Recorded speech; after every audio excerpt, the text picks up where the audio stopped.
कभी ऐसा लगा है कि आप भूतकाल की किसी बात को छोड़ नहीं पा रहे?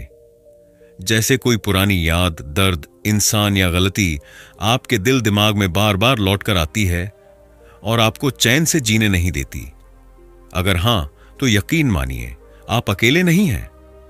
आज की तेज जिंदगी में जहां हर कोई आगे बढ़ने की होड़ में है, वहीं हम में से बहुत से लोग अतीत की किसी न किसी चीज से बंधे हुए हैं और यही हमें रोकती है, थकाती है और अंदर ही अंदर खोखला कर देती है। यही किताब और ये सारांश आपको उसी जकड़न से आजाद कराने के लिए है। ये सिर्फ एक किताब नहीं, एक रास्ता है उस आजादी की ओर जो आपके अंदर की शांति को फिर से जिंदा कर सकती है। यह किताब उनके लिए है जो बार बार सोचते हैं कि काश मैंने ऐसा ना किया होता, जो बार बार उन लोगों को याद करते हैं जिन्होंने उन्हें तकलीफ दी, या जो अब भी अपने अंदर अपराध बोध, डर, चिंता या पछतावे को लिए जी रहे हैं। यह उन सबके लिए है जो सच में अपने जीवन को हल्का, सुकून भरा और सकारात्मक बनाना चाहते हैं, चाहे वह कोई भी उम्र का हो, किसी भी हालत में हो। अगर आप अंदर से टूटे हुए हैं लेकिन बाहर से मुस्कुरा रहे हैं, अगर आप अपनी जिंदगी में बदलाव चाहते हैं लेकिन कहां से शुरू करें ये नहीं समझ पा रहे, तो ये किताब आपके लिए है। आज के समय में छोड़ देना, लेटिंग गो, पहले से कहीं ज्यादा जरूरी है, क्योंकि हम चीजों को जितना पकड़ कर रखते हैं उतना ही वो हमें अंदर से थकाती हैं। चाहे वो जहर बन चुकी रिलेशनशिप हो, पुराना कोई धोखा, अपने ही ऊपर लगाया गया दोष या भविष्य की चिंता, जब तक हम इन्हें छोड़ते नहीं तब तक हम चैन से जी नहीं सकते। और यही इस किताब की सबसे बड़ी सीख है, अपने आप को माफ करना, हालात को स्वीकार करना और दिल से आजाद होना। इस किताब के इस सारांश में आप सीखेंगे कि कैसे अपने दिमाग की उलझनों को सुलझाया जाए, कैसे अपने भावनात्मक बोझ को हल्का किया जाए और कैसे धीरे धीरे करके खुद को एक शांत, मजबूत और खुशहाल इंसान में बदला जाए। आपको ऐसे आसान लेकिन असरदार तरीके मिलेंगे जिन्हें आप रोजमर्रा की जिंदगी में इस्तेमाल कर सकते हैं, जैसे कि खुद से बात करने की विधि, पुराने जख्मों को समझने और उनसे आगे बढ़ने के स्टेप्स, और अपने आज को पूरी तरह जीने की कला। यह किताब आपको सिर्फ ज्ञान नहीं देगी, बल्कि एक नई सोच देगी, एक नई शुरुआत करने का हौसला। अब समय है कि आप खुद के सबसे अच्छे दोस्त बने। जो बीत गया उसे छोड़ें, जो बचा है उसे सहेजें और जो आने वाला है उसे खुली बाहों से स्वीकार करें, क्योंकि जिंदगी रुकती नहीं, लेकिन आप अगर उसे थामे खड़े रहेंगे तो वो आगे नहीं बढ़ेगी। चलिए आज से, अभी से खुद को आजाद करने का पहला कदम उठाते हैं। दोस्तों, चैप्टर 1 शुरू होने से पहले आपके लिए खुशखबरी है। आज मैं आपको बताने जा रहा हूं एक ऐसे कोर्स के बारे में जिसका नाम 21 डेज सक्सेस ब्लूप्रिंट है। यह सिर्फ एक कोर्स नहीं, आपकी लाइफ बदलने का मास्टर प्लान है। इसमें आपको सीखने को मिलेंगे वो सीक्रेट्स जो 95% लोग नहीं जानते। सही माइंडसेट और सक्सेस की साइकोलॉजी, बुरी आदतों से छुटकारा और डिसिप्लिन डेवलप करना, पैसा कमाने और सही तरीके से मैनेज करने की स्ट्रेटजी, बड़े गोल्स को छोटे छोटे स्टेप्स में अचीव करना और बहुत कुछ जो आपकी लाइफ को नेक्स्ट लेवल पर ले जाएगा। यह कोर्स ऑडियो बेस होगा। इसमें आपको हर दिन 20 से लेकर 40 मिनट तक की ऑडियो को केवल सुनना है और हर दिन बहुत कुछ नया सीखने को और जानने को मिलेगा। और मैं आपसे वादा करता हूं, इस कोर्स के बाद आपके अंदर एक ऐसा बदलाव आएगा, एक ऐसी नई ऊर्जा आएगी जिसे आप खुद महसूस कर सकोगे। और ये ऊर्जा केवल कुछ समय के लिए नहीं, बल्कि पूरी जिंदगी भर तक के लिए रहेगी।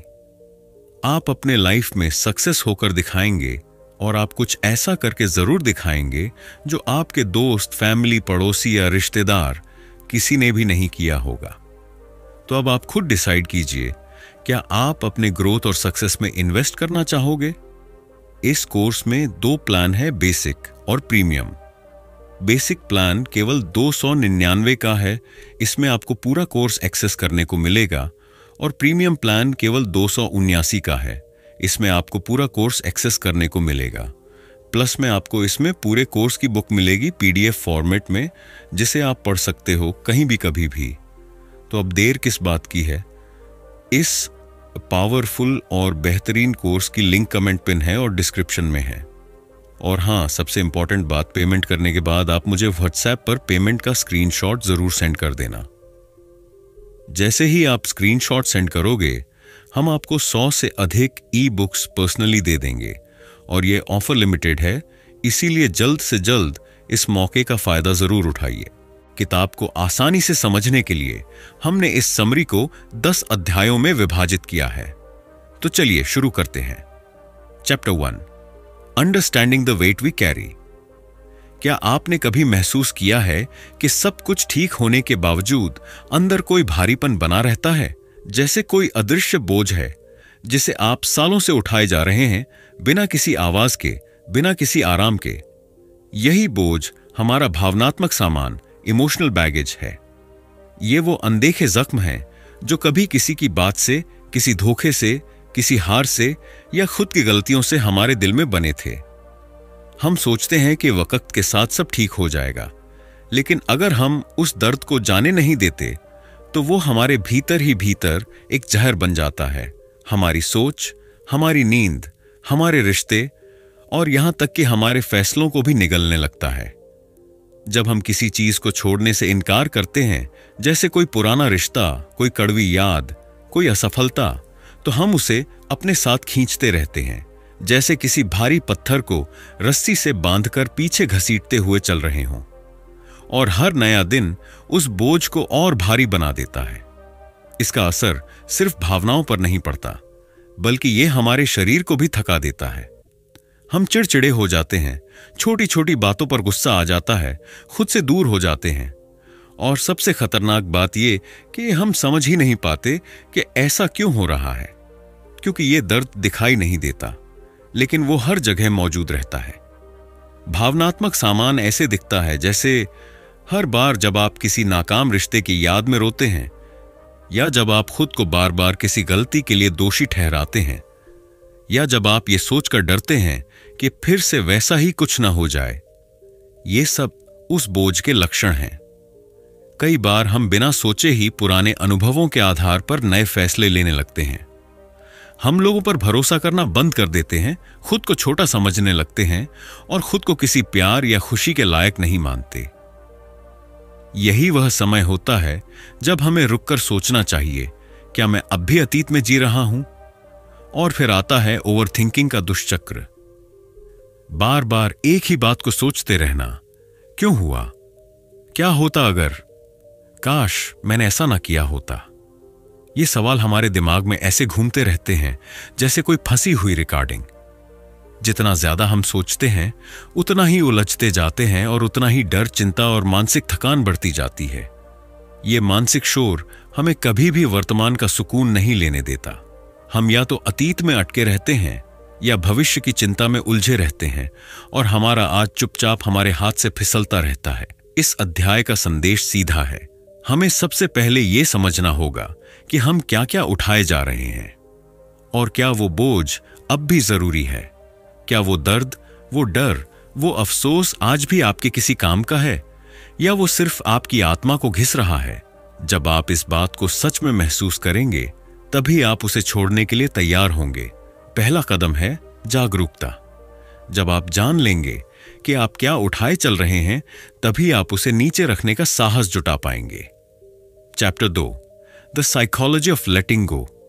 कभी सोचा है, जब किसी चीज से हमें दर्द होता है तो हम उसे छोड़ क्यों नहीं देते?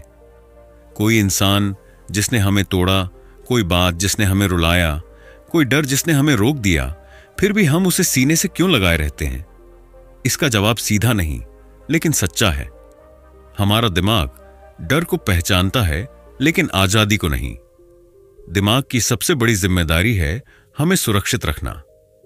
और जो चीज हमें जानी पहचानी लगती है, चाहे वो दर्द ही क्यों ना हो, दिमाग उसे सुरक्षित मानने लगता है।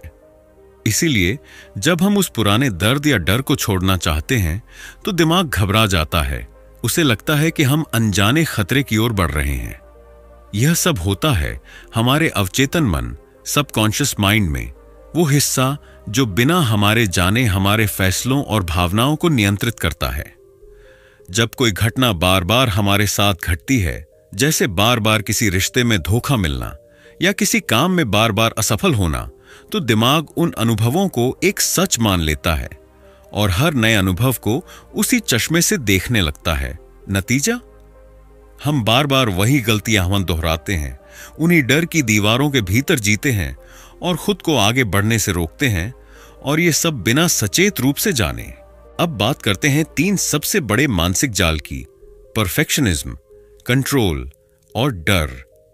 ये तीनों उस जंजीर की तरह हैं जो हमें हमारे पुराने अनुभवों से बांध कर रखते हैं।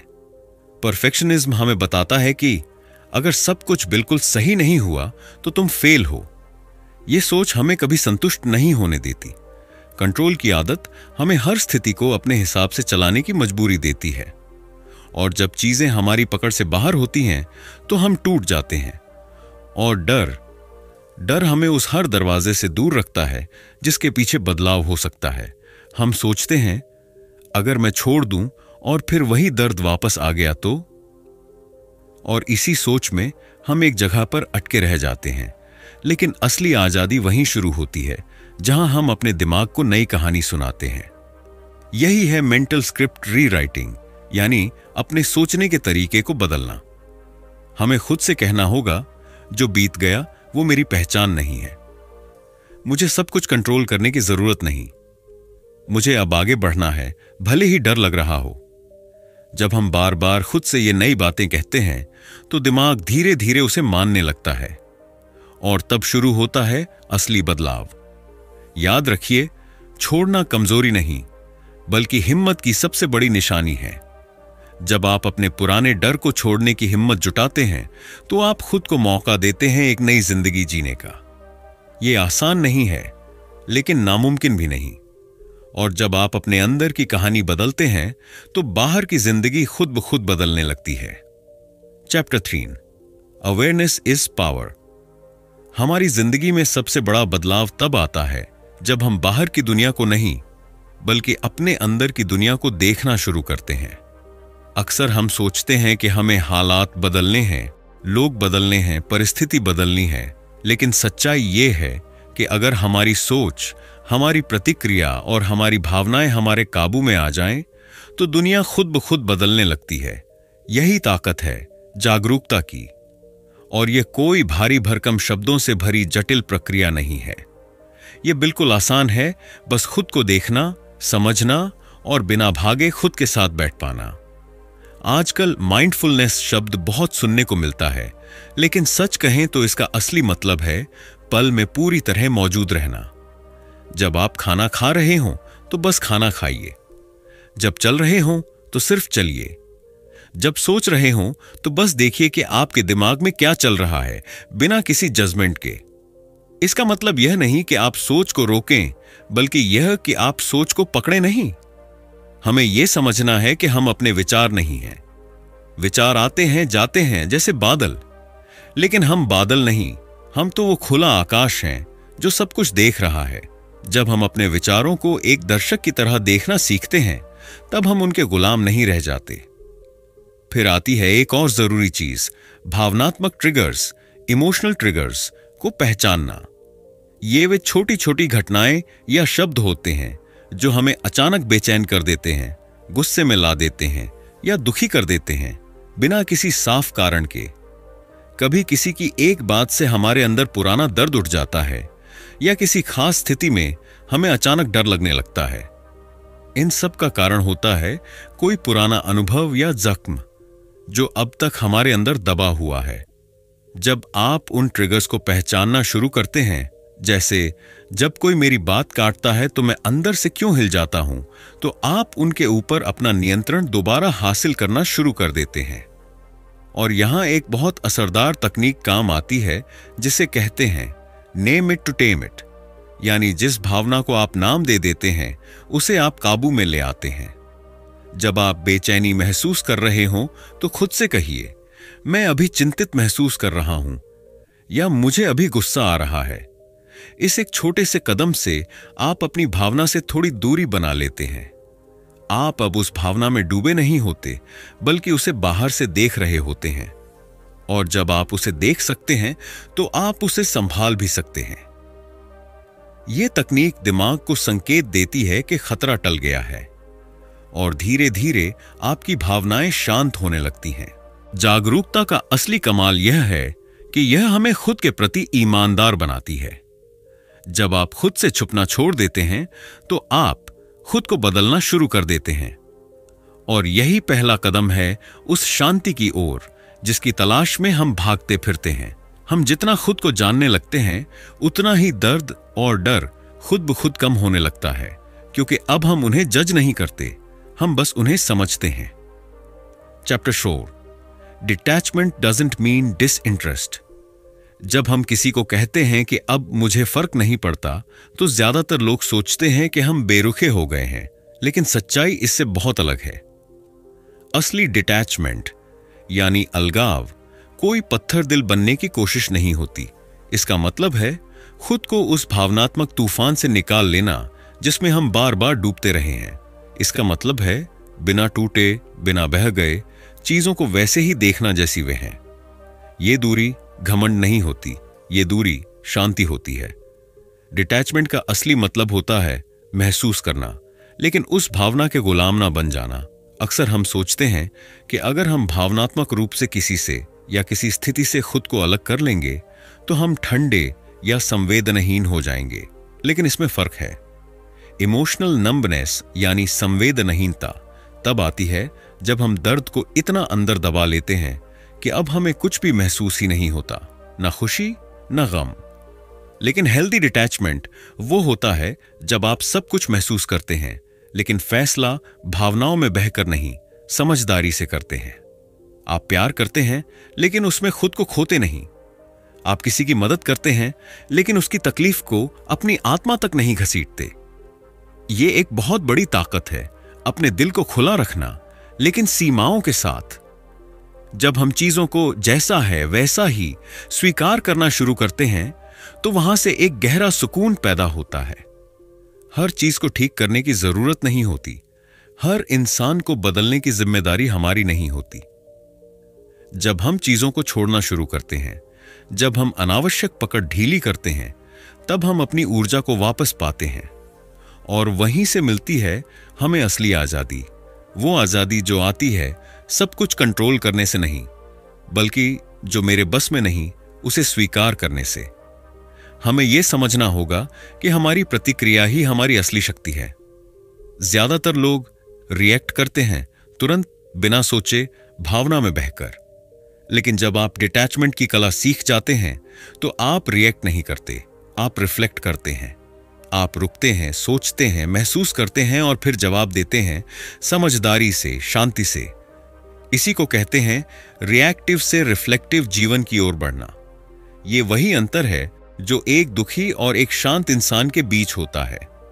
डिटैचमेंट कोई दीवार नहीं है, बल्कि एक खिड़की है जो हमें अपने भीतर की दुनिया को साफ साफ देखने देती है और बाहरी दुनिया को जरूरत से ज्यादा असर करने से रोकती है। जब आप यह कला सीख लेते हैं तो आप अंदर से इतने स्थिर हो जाते हैं कि चाहे बाहर कुछ भी हो जाए, आप टूटते नहीं, बिखरते नहीं, बल्कि और भी मजबूत हो जाते हैं।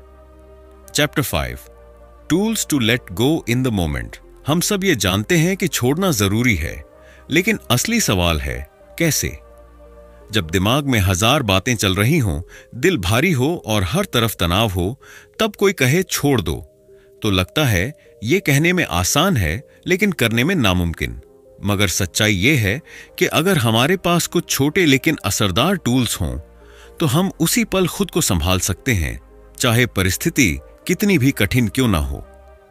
इस अध्याय में हम कुछ ऐसे ही तरीके जानेंगे जो न केवल आपको भावनात्मक बोझ से राहत देंगे, बल्कि आपको अपने नियंत्रण की ताकत भी वापस दिलाएंगे। सबसे पहले बात करते हैं ब्रेन डंपिंग की। एक ऐसा तरीका जो किसी करीबी दोस्त से दिल खोलकर बात करने जैसा है, लेकिन यह आप अकेले अपने लिए करते हैं। जब दिमाग में बहुत कुछ चल रहा हो, जब सोचों की भीड़ हो, जब मन उलझा हुआ हो, तब बस एक कागज उठाइए और जो भी आपके दिमाग में आ रहा है उसे बिना रुके, बिना सोच संभाल के, बिना अच्छा बुरा तय किए बस लिखते जाइए। डर हो, गुस्सा हो, उलझन हो, सब कुछ बाहर निकालिए। यह तरीका आपके अंदर के दबाव को बाहर निकालता है। यह कोई कविता या सुंदर लेख नहीं है, यह सिर्फ एक दिमाग की सफाई है। और जब मन हल्का होता है तभी हम साफ सोच पाते हैं। इसके बाद आता है 5 मिनट का नियम, यानी जब आप बहुत भारी महसूस कर रहे हों, किसी भावना में बुरी तरह उलझे हों, तो खुद से बस इतना कहिए, मैं सिर्फ 5 मिनट के लिए यह भावना पूरी तरह महसूस करूंगा। उन 5 मिनटों में खुद को रोने दीजिए, डरने दीजिए या गुस्सा निकालने दीजिए, लेकिन सिर्फ 5 मिनट। अक्सर हम भावनाओं से भागते हैं, इसलिए वे और मजबूत होकर हमें जकड़ लेती हैं। लेकिन जब आप उन्हें सीमित समय में स्वीकार करते हैं तो वो अपना असर खोने लगती हैं। यह तकनीक भावनाओं को सम्मान देती है, लेकिन उन्हें हावी नहीं होने देती।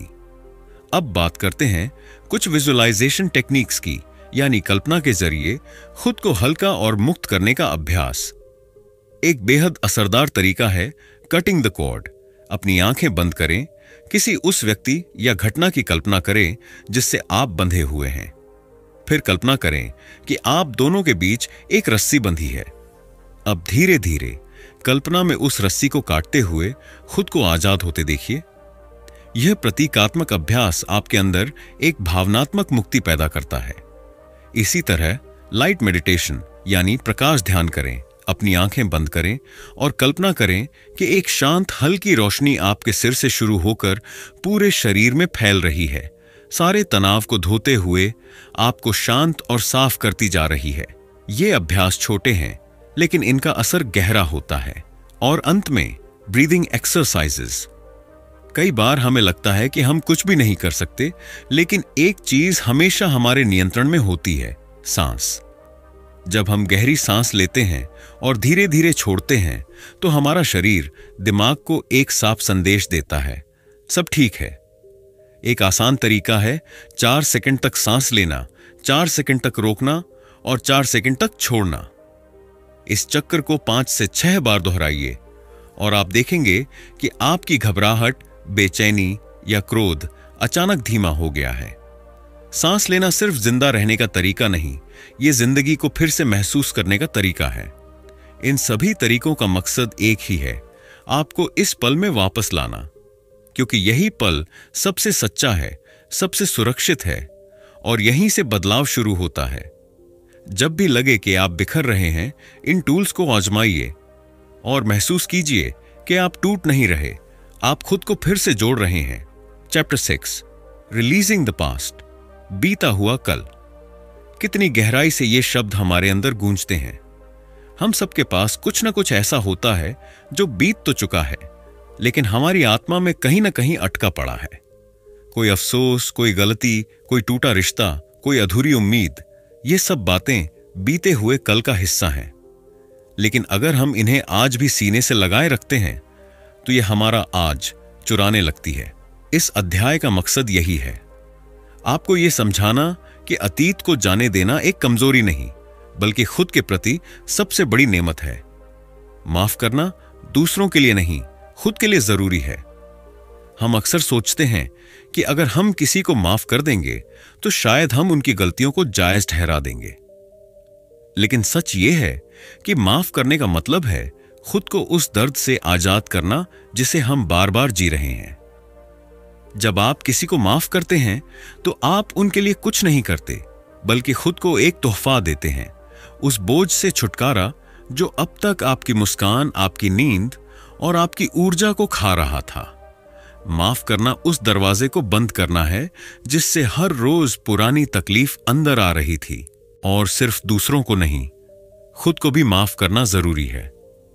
हम अपने पुराने फैसलों, अपनी गलतियों, अपनी कमजोरियों के लिए खुद को अंदर ही अंदर सजा देते रहते हैं। काश मैं ऐसा ना करता, क्यों मैंने उस वक्त ऐसा कहा। यह पछतावे का सिलसिला कभी खत्म नहीं होता जब तक हम खुद से ये नहीं कहते, मैंने जो किया उस वक्त उतनी ही समझ थी, अब मैं बेहतर जानता हूं और यही मेरी जीत है। खुद से प्यार की शुरुआत खुद को माफ करने से होती है। कई बार हम सिर्फ बीती घटनाओं के लिए नहीं, बल्कि उस जिंदगी के लिए भी दुख मनाते हैं जो हमें कभी मिली ही नहीं। हम एक कल्पना में जीते हैं, अगर चीजें वैसी होती जैसी मैंने सोची थी तो मेरी जिंदगी कुछ और होती।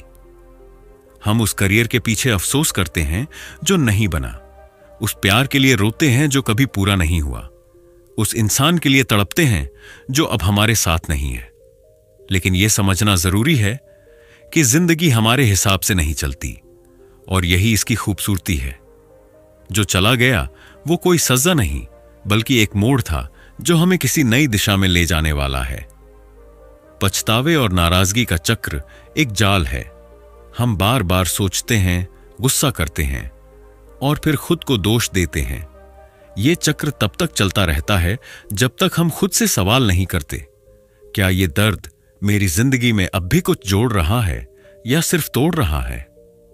जब हम बार बार उस तकलीफ को दोहराते हैं, हम उसे एक नई चोट बना देते हैं। लेकिन जब हम उसे स्वीकार करते हैं, समझते हैं और विदा देते हैं, तभी वो घाव भरता है। यही है छोड़ने की असली शक्ति। बीते कल को छोड़ना आसान नहीं, लेकिन यह जरूरी है। और सबसे बड़ी बात, यह मुमकिन है। आप अपने पुराने घावों के साथ जीते रहे हैं, अब वक्त है उन्हें प्यार से विदा करने का। आपका अतीत आपकी कहानी का हिस्सा है, आपकी पहचान नहीं। आप उससे बड़े हैं, उससे ऊपर हैं। जब आप अतीत को जाने देते हैं, तब आप अपने आज और आने वाले कल के लिए जगह बनाते हैं, एक ऐसी जगह जिसमें आप खुद के सबसे सच्चे, सबसे शांत और सबसे खूबसूरत रूप में जी सके। Chapter 7, living in the present. हम में से ज्यादातर लोग या तो अतीत की स्मृतियों में उलझे रहते हैं या भविष्य की चिंताओं में डूबे रहते हैं। लेकिन सच यह है कि जिंदगी सिर्फ एक ही जगह पर घटती है, अब भी में। यही वर्तमान है जहां आपकी असली ताकत छुपी हुई है। लेकिन विडंबना देखिए कि हम उस जगह को सबसे ज्यादा नजरअंदाज करते हैं। हम सोचते हैं कि जब सब कुछ ठीक हो जाएगा, जब हम लक्ष्य पालेंगे, तब चैन मिलेगा। लेकिन सच तो यह है कि चैन, शांति और खुशी कोई मंजिल नहीं, वो एक अभ्यास है जो सिर्फ इस पल में संभव है। जब आप पूरी तरह से वर्तमान में जीने लगते हैं, तो आप देखेंगे कि आपकी सारी समस्याएं अचानक धीमी हो जाती हैं, क्योंकि समस्याएं अक्सर सोच में होती हैं, ना कि सच्चाई में। सोच या तो अतीत को याद कर रही होती है या भविष्य की चिंता में भाग रही होती है। लेकिन जब आप अभी के पल में रुकते हैं, गहरी सांस लेते हैं और खुद से पूछते हैं, अभी, इस वक्त क्या सब ठीक है? तो जवाब अक्सर होता है, हां, इस पल में मैं सुरक्षित हूं। यही वह शक्ति है जो हमें भीतर से स्थिर बनाती है, चाहे बाहर कुछ भी चल रहा हो। इस शक्ति को पकड़ने के लिए दिमाग को ग्राउंडेड यानी स्थिर करना पड़ता है। दिमाग को आज के पल में टिकाए रखना कोई जादू नहीं है, ये एक आदत है जिसे सीखा जा सकता है। और सबसे पहले इसे रोकने के लिए जरूरी है हर बार खुद को टोकना जब आपका मन भटक जाए। जैसे ही आप खुद को किसी पुरानी बात पर अफसोस करते या भविष्य को लेकर घबराते हुए पाएं, बस धीरे से खुद से कहिए, वापस आओ, अब भी में। आप देखेंगे कि जैसे ही आप अपनी ध्यान की दिशा बदलते हैं, आपके भावनात्मक हालात भी बदलने लगते हैं। और यही आत्मनियंत्रण की शुरुआत है। वर्तमान में टिके रहने के लिए कुछ छोटे छोटे आदतें, हैबिट्स बहुत बड़ी भूमिका निभा सकती हैं। पहला है जर्नलिंग, यानी अपने विचारों को लिखना। दिन के अंत में या सुबह उठते ही कुछ मिनटों के लिए बस ये लिखिए कि आप क्या महसूस कर रहे हैं, क्या सोच रहे हैं। यह न सिर्फ मन को हल्का करता है, बल्कि आपको अपने अंदर झांकने का मौका भी देता है। दूसरा है ग्रैटिट्यूड, यानी कृतज्ञता। हर दिन 3 चीजें लिखिए जिनके लिए आप आभारी हैं। ये आदत आपको बार बार याद दिलाती है कि आपकी जिंदगी में भले ही कुछ अधूरा हो, लेकिन बहुत कुछ अभी भी अच्छा और सुंदर है। और तीसरी आदत है सेंसरी अवेयरनेस, यानी अपनी 5 इंद्रियों के जरिए पल को महसूस करना। जब आप खाना खाएं तो उसका स्वाद सच में चखें। जब हवा चले तो उसकी ठंडक को महसूस करें। जब किसी से बात करें तो उसकी आवाज सच में सुने। ये सब बातें छोटी लगती हैं, लेकिन यही अभ्यास धीरे धीरे दिमाग को वर्तमान में टिकाए रखता है और यहीं से शुरू होती है अंदर की शांति। वर्तमान में जीना सिर्फ एक आध्यात्मिक विचार नहीं है, ये एक जिंदगी जीने की असली कला है। जब आप इस कला में निपुण हो जाते हैं तो आपको एहसास होता है कि बाहरी परिस्थितियां हमेशा बदलेंगी, लेकिन आपके अंदर एक ऐसी जगह है जो हमेशा शांत, स्थिर और सुरक्षित है। वही जगह, यह पल आपका असली घर है। Chapter 8, building your new emotional identity. कई लोग ये नहीं जानते कि वे कौन हैं, क्योंकि वे सालों से सिर्फ उस दर्द, उन जख्मों, उन असफलताओं और टूटे रिश्तों के साथ जीते आए हैं। धीरे धीरे वे खुद को उसी दुख के आधार पर पहचानने लगते हैं, जैसे मैं वो हूं जिसे धोखा मिला, मैं वो हूं जो कभी काबिल नहीं समझा गया, मैं वो हूं जो बार बार टूटा। लेकिन एक वक्त आता है जब हमें खुद से पूछना पड़ता है, अगर मैं अपना सारा दर्द छोड़ दूं तो क्या मैं जानता हूं कि मैं कौन हूं? यही सवाल इस अध्याय की शुरुआत है, अपनी नई भावनात्मक पहचान बनाने की शुरुआत। हमारा अतीत हमें परिभाषित नहीं करता। जो कुछ हमारे साथ हुआ वो हमारी कहानी का हिस्सा था, लेकिन हमारी आत्मा की असली पहचान नहीं। हमारी पहचान उन चीजों से बननी चाहिए जो हमें शक्ति दें, न कि उन जख्मों से जो हमें तोड़ती रही हैं। जब हम पुराने दुख, डर और असुरक्षा को छोड़ते हैं तो हम अपनी भावनात्मक क्लियर स्लेट पर एक नई पहचान लिख सकते हैं जो आत्मविश्वास, प्यार और आंतरिक शक्ति से बनी हो। यही वो मोड़ है जहां से बदलाव सिर्फ सोच का नहीं, पूरे जीवन का होता है। इसके लिए जरूरी है कि हम अपने भीतर की पुरानी कहानियों को नए विश्वासों से बदलें। बहुत समय तक हमने खुद से यही झूठ बोले हैं, मैं अच्छा नहीं हूं, मैं हमेशा अकेला रहूंगा, मेरे साथ ही बुरा होता है। अब वक्त है उन बातों को खत्म करने का और उन्हें बदलने का। मैं प्यार के लायक हूं, मुझ में ताकत है खुद को हील करने की, मेरे पास फिर से शुरू करने का पूरा हक है। ये सिर्फ शब्द नहीं, ये नए बीज हैं जिन्हें रोजाना दोहराने से हमारी सोच की जमीन बदलने लगती है, और जब सोच बदलती है तो जिंदगी बदलना शुरू हो जाती है। नई पहचान बनाने का एक जरूरी हिस्सा है खुद पर दोबारा भरोसा करना। जब हम टूटते हैं तो सबसे पहले हमारा आत्मविश्वास डगमगाता है। हमें खुद पर शक होने लगता है, क्या मैं सही फैसले ले सकता हूं? क्या मुझ में ताकत है? लेकिन सच यह है कि आप अपने सबसे अच्छे हीलर, सबसे अच्छे गाइड और सबसे बड़े सपोर्टर हो सकते हैं अगर आप फिर से खुद से जुड़ जाएं। खुद पर विश्वास दोबारा बनाने के लिए छोटे छोटे कदम लीजिए। हर बार जब आप कोई कठिन भावना संभालते हैं, कोई मुश्किल फैसला लेते हैं, कोई नई सीमा तय करते हैं, आप अपने अंदर की सुरक्षा को मजबूत करते हैं। इस अध्याय का मूल संदेश यह है, आपको अब दर्द के सहारे जीने की जरूरत नहीं। आप अब वो इंसान नहीं हो जो सिर्फ सहता है। आप वो इंसान हैं जो खुद को पहचानता है, बदलता है और संवारता है। यह नई भावनात्मक पहचान कोई नकाब नहीं है, यह आपका असली रूप है जो अब तक अंधेरे में दबा हुआ था। अब वह बाहर आने का समय है, रोशनी में, पूरे आत्मसम्मान के साथ। Chapter 9, moving on with intention. आगे बढ़ना सिर्फ अतीत को पीछे छोड़ना नहीं है, बल्कि जानबूझकर पूरी चेतना और इरादे के साथ एक नई जिंदगी की तरफ बढ़ना है। बहुत से लोग आगे तो बढ़ते हैं, लेकिन बिना दिशा के, जैसे बहाव में बहते हुए। पर सच यह है कि जब आप पुराने जख्मों से उभरते हैं तो आपके पास एक अनमोल मौका होता है अपनी नई जिंदगी को अपने हिसाब से गढ़ने का। यह वही वक्त होता है जब आप तय करते हैं कि अब से कौन सी बातें, कौन से लोग और कौन से विचार आपकी ऊर्जा के लायक हैं और कौन नहीं। सबसे पहली और जरूरी चीज है सीमाएं बनाना। और ये सीमाएं सिर्फ लोगों के लिए नहीं होती, ये आपके विचारों और हालातों के लिए भी होती हैं। जब कोई व्यक्ति आपकी शांति को बार बार तोड़ता है, जब कोई सोच आपको अंदर से कमजोर बनाती है, या जब कोई स्थिति बार बार आपको थका देती है, तो वहां सीमा खींचना आपकी जिम्मेदारी है, न कि उनकी। यह कोई कठोरता नहीं है, यह आत्मसम्मान है। यह कहना, मेरी मानसिक शांति अब मेरी पहली प्राथमिकता है, कोई स्वार्थ नहीं, बल्कि खुद से प्यार की सबसे सच्ची निशानी है। जब आप सीमाएं तय कर लेते हैं, तब आपके पास जगह बनती है एक ऐसी जिंदगी डिजाइन करने की जो आपकी शांति का सम्मान करती हो। अब आप हर चीज को, क्या ये मुझे तोड़ रही है या क्या ये मुझे संवार रही है, के पैमाने पर देखने लगते हैं। आप उन आदतों को अपनाते हैं जो आपको स्थिर बनाती हैं, उन लोगों से जुड़ते हैं जो आपको बढ़ने में मदद करते हैं, और उन कामों से दूर रहते हैं जो आपको खुद से दूर कर देते हैं। यही वह बिंदु है जहां हीलिंग खत्म नहीं बल्कि असली रिबिल्डिंग शुरू होती है। लेकिन इस नई जिंदगी में टिके रहना भी एक अभ्यास है, और इसके लिए चाहिए ग्रोथ के प्रति कमिटमेंट।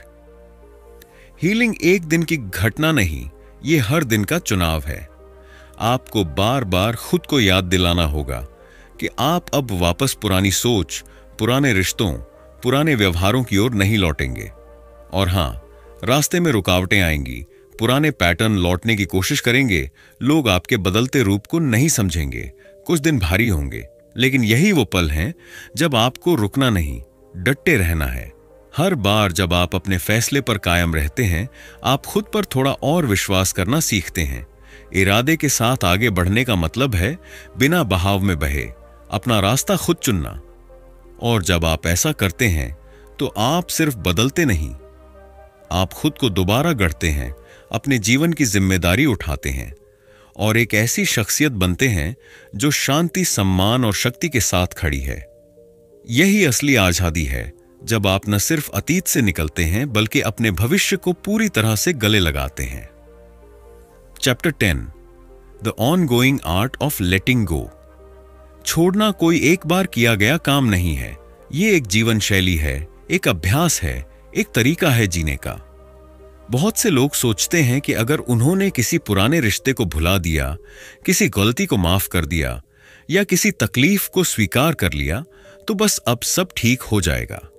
लेकिन सच्चाई ये है कि दर्द, यादें और आदतें समय समय पर वापस लौटती हैं, और जब वे लौटती हैं तो हमें फिर से वही चुनाव करना होता है। क्या मैं इसे दोबारा पकड़ लूं या एक बार फिर खुद के लिए इसे जाने दूं? छोड़ना कोई मंजिल नहीं है, ये एक रास्ता है जो रोज रोज तय करना होता है। हर सुबह जब आप नींद से जागते हैं, आपको तय करना होता है कि क्या आप आज अपने अंदर की शांति को प्राथमिकता देंगे। हर बार जब कोई पुराना ट्रिगर लौटता है, आपको फिर से खुद से कहना होता है, मैं अब वो इंसान नहीं हूं जो इस दर्द में उलझता था। ये अभ्यास है, हर दिन थोड़ा और हल्का होना, हर दिन थोड़ा और खुद के पास आना, और हर दिन उन बोझों से मुक्त होना जो हमें रोकते हैं। यही है लेटिंग गो को जीना, उसे एक आदत बनाना। हमारे समाज में अक्सर प्रगति, प्रोग्रेस को बड़ी बड़ी उपलब्धियों, सफलताओं या किसी खास मोड़ पर पहुंचने से जोड़ा जाता है। लेकिन सच तो यह है कि हीलिंग की प्रगति बहुत धीमी, बहुत निजी और अक्सर दिखाई नहीं देने वाली होती है। कभी कभी प्रगति होती है जब आप गुस्सा नहीं करते, जबकि पहले आप फट पड़ते थे। कभी कभी यह तब होती है जब आप खुद को रोने की इजाजत देते हैं बिना शर्म के। कभी यह तब होती है जब आप ना कह पाते हैं बिना खुद को दोषी महसूस किए। ये छोटे छोटे बदलाव ही असली जीत हैं, और आपको खुद को रोज याद दिलाना होगा कि आप रास्ते पर हैं, भले ही मंजिल अभी धुंधली दिख रही हो। और हां, कुछ दिन ऐसे भी आएंगे जब आप फिसलेंगे, जब आप खुद को फिर उसी सोच में पाएंगे जिससे निकलने की कसम खाई थी। लेकिन पीछे लौटना कभी असफलता नहीं होती, वो बस एक रिमाइंडर होता है कि आप अभी भी इंसान हैं, अभी भी सीख रहे हैं, अभी भी यात्रा पर हैं। जब आप पिछली गलियों में फिर से भटकें, खुद को कोसिए मत, बल्कि खुद से कहिए, आज थोड़ा लड़खड़ा गया लेकिन मैंने चलना बंद नहीं किया। यही फर्क है एक जागरूक आत्मा और एक खोए हुए मन के बीच। आप अब जाग चुके हैं और यही आपकी असली शक्ति है। छोड़ना कभी पूरा नहीं होता, लेकिन यह आसान होता जाता है। हर बार जब आप इसे चुनते हैं, आप थोड़े और हल्के होते हैं, थोड़े और मजबूत। लेटिंग गो एक कला है और आप इसे रोज थोड़ी थोड़ी सीखते हैं। यह एक प्रेम है जो आप खुद से करते हैं। हर बार जब आप खुद को अतीत की कैद से निकालते हैं और कहते हैं, मैं अब आगे बढ़ने के लायक हूं। दोस्तों, यही था निक ट्रेंटन की बेस्ट सेलिंग किताब द आर्ट ऑफ लेटिंग गो का सार। इस किताब का सबसे बड़ा संदेश है, छोड़ना कमजोरी नहीं बल्कि असली ताकत है। कई बार हम पुरानी बातों, रिश्तों या नाकामियों से ऐसे चिपके रहते हैं जैसे वो हमारी पहचान हो। लेकिन सच्चाई ये है, जब हम पुराने बोझ को छोड़ते हैं तभी हम नए सपनों को पकड़ सकते हैं। ट्रेंटन हमें सिखाते हैं कि ओवर थिंकिंग हमारी सबसे बड़ी कैद है। खुद को माफ करना आगे बढ़ने की पहली सीढ़ी है, और सबसे जरूरी, जो हमारे कंट्रोल में नहीं है उसे जाने देना ही मानसिक आजादी है। इस एक लाइन में पूरी किताब का सार छुपा है। तो अब सवाल यह है, क्या आप तैयार हैं खुद को आजाद करने के लिए? क्या आप अब भी उस दर्द, उस इंसान, उस असफलता को पकड़कर बैठे हैं, या अब वक्त आ गया है कहने का, अब बहुत हुआ, मैं आगे बढ़ रहा हूं? क्योंकि जब हम छोड़ते हैं, हम उड़ते हैं, और यही है इस किताब की असली ताकत। अगर आपको यह वीडियो पसंद आया हो तो एक लाइक जरूर ठोक दीजिए। चैनल को सब्सक्राइब करें ऑडियो बुक आर्क के लिए, जहां हम लाते हैं जिंदगी बदलने वाली किताबों के सार, आसान भाषा में, मोटिवेशनल अंदाज में। कमेंट में बताइए आप किस चीज को अब छोड़ना चाहते हैं। चलो मिलकर खुद को हल्का करें और एक नई शुरुआत करें। मिलते हैं अगले वीडियो में। तब तक के लिए लेट गो एंड ग्रो।